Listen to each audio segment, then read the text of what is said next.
Do you think the 4-year cycle is ending? Do you think we have a super cycle soon? I'm thinking about the 4-year cycle starting to mature more, right? Where you have a much more prolonged cycle versus this short, like I think it's like 2 years or 1.5 years of like a bull, and then 2.5 years of like bear, right? Yeah.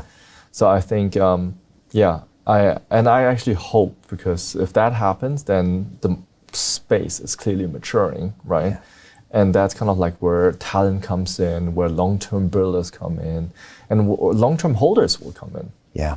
Talk to me about the institutions that you see in this market and how that will change the market. Because, I mean, look, Bitcoin dominance continues to go up. We don't even know if that's possible, but it is. Yeah. You know, institutions we know are massively investing in Bitcoin via ETFs and starting to trickle down maybe into a few others.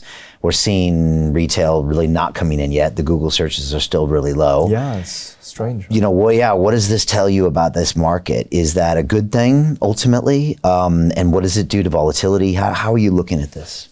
So I think, you know, for me, and this is kind of like a crypto Web3 thing, that you need to always think about the next tier of liquidity that comes into the space, right?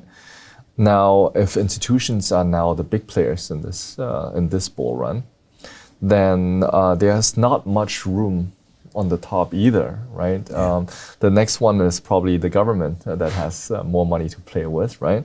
But the thing is, like, that also means that this space is getting to a stage where maturity starts hitting in. Now, I think it's a good thing that institutions are coming in, because it gives more credibility to the space, right?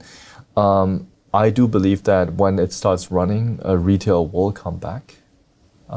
It's just a matter of like, how fast does it run up?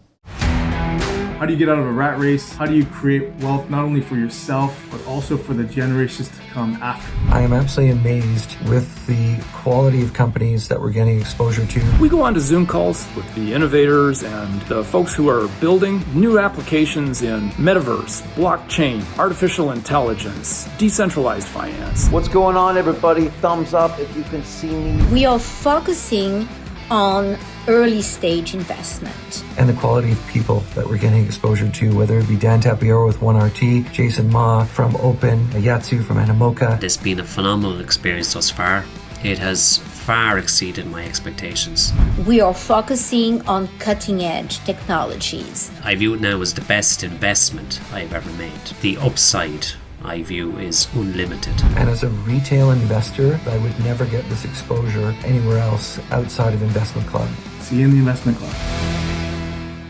And then, of course, you know, I hope that because the institutions are buying in, and this is kind of like also for me, for my investors and for the institutional interest we have on our token, that institutions are not the ones to stay here for the short term. So they don't like buy today, dump tomorrow, right? For them, it's much a long-term horizon, which also gives you much more long-term horizon as a builder. If you have institution interested in your token or in your company, to be executing. And like I said, everything takes time, right?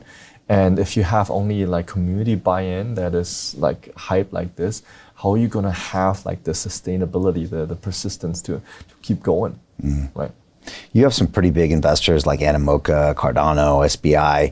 I'm curious, will you be looking for more investors in the future? Yep.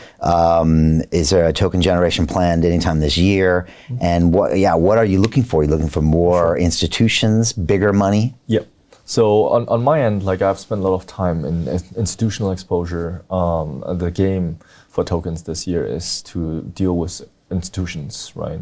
There are a lot of institutions that are more on the bigger check size side that are interested in going earlier and earlier and earlier, right? Which I found interesting because that behavior I didn't see before. Okay. But I do understand that they want to, you know, invest before BlackRock, right?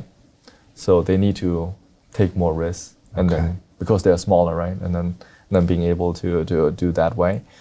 So we see a lot of interest from like banks, from TradFi funds, from liquid funds, from family offices, like really, really big funds that are willing to, you know, cut checks somewhere between like $10 to $20 million at a minimum. Okay. Right.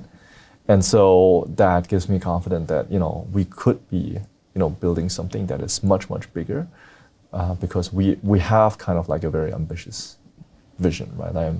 Even like the guys that I tell about what we are building in Web 2, they say that's quite ambitious, right? So that means you also need to raise the amount of capital that can support that vision. Hey, I know investing in crypto is scary. It takes a real leap of faith because there are so many scams, rug pulls, and bad actors out there. It's a dangerous business, which is why 95% of people lose all their money. Well, that's why I created the London Real Investment Club, so you can access the hottest deals on the planet and use the crypto bull market to create the generational wealth that you deserve.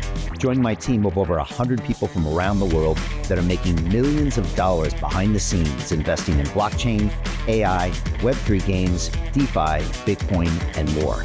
Don't miss out. Click the link below to book a call with one of my team now. But hurry, this bull market will end soon. I know investing in crypto can be scary. That's why you gotta join the investment club. Pull the trigger. Let's do this.